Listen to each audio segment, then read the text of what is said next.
সবসময় তো ভোট দিয়েছি সবারই, মানে এবার জামাত রেজে দিয়ে কী অবস্থা হয়।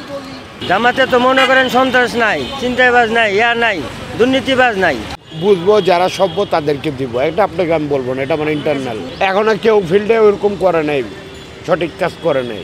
আওয়ামী লীগ একসময় ছিল 96-র পরে, ঠিক আছে।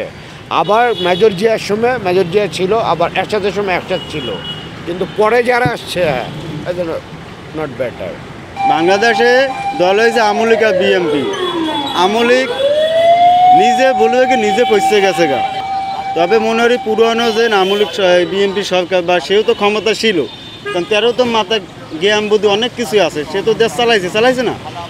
তা আমি আশা করি হারাই আসুক, তারাই দেশ আবার কীভাবে চালায় সেটা আমরা জনগণ দেখতে চাই, যেন জনগণের পাশে থাকে, দেশে যেন সঠিক দিশে থাকে, আমরা এইটা চাই।